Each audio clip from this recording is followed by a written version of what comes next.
A medicine meant to heal has now claimed young lives. Major fallout in the deadly cough syrup tragedy.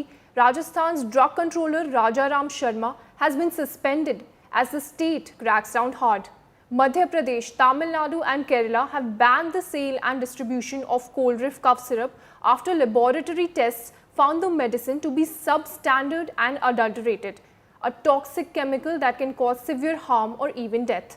Tamil Nadu FDA's tests found dangerous levels of toxic DEG in the cough cold syrup Coldriff. Meanwhile, Madhya Pradesh's drug authorities are still awaiting their own lab results. 6 other medicines tested, including antibiotics and antipyretics used by sick children in Chhindwara, showed no presence of this harmful chemical. This comes after 3 children's deaths were confirmed. The government has also blacklisted the manufacturer's cases, banning all future purchases. सबसे पहली बात यह कि जो हमने ये दवाई जो है जिसके बारे में कह रहे हैं कि भाई इस दवाई की वजह से हुई है, हमने निष्पक्ष होकर इसकी पूरी जांच की। हमारे ड्रग कंट्रोलर ने और RMSCL जो दवाई खरीदती है, ये दोनों ने मिलकर इसकी 2 जांचें करी है। इसके अंदर कोई ऐसी पदार्थ नहीं पाई गई जो जानलेवा हो सकती है। सरकार के द्वारा जो कंपनी जो खांसी की दवा बना रही थी उसकी दवाइयों पर बैन लगाया गया है, पर कंपनी के खिलाफ अभी तक कोई एक्शन नहीं लिया गया। किस प्रकार से देखते हैं? ऐसा माननीय हमारे चिकित्सा मंत्री जी है, कमेटी बना के जांच करवा रहे हैं। जांच में जो भी पाया जाएगा निश्चित रूप से कार्रवाई होगी। क्या सरकार संजीदा है सर पूरे मामले को लेकर, क्योंकि कई बच्चों की मौत हो चुकी है? बिल्कुल, सरकार हमेशा हर चीज़ पे कार्रवाई करती है और जो भी दोषी पाया जाता है उस पर कार्रवाई करते ही करते हैं। राजस्थान में केसॉन कंपनी का कफ सिरप पीकर बच्चों की मौत क्या होने लगी, बच्चे बीमार क्या पड़ने लगे।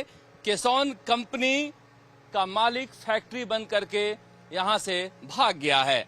वीरेंद्र कुमार गुप्ता, आप देख सकते हैं कि 4 दिन पहले भी जब हम आए थे तो ये फैक्ट्री बंद पड़ी हुई थी। आज भी ये फैक्ट्री बंद पड़ी हुई है। 30 से 40 कर्मचारी काम कर रहे थे।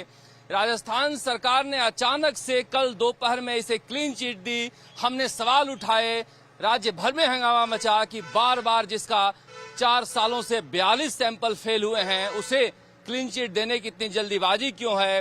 रात को मुख्यमंत्री भजनलाल शर्मा ने मीटिंग बुलाई और क्लीन चिट देने वाले drug controller doctor Rajaram Sharma को निलंबित किया गया और कंपनी के 19 दवाइयों पर रोक लगाई गई, खरीद पर, सरकारी खरीद पर और उत्पादन पर भी।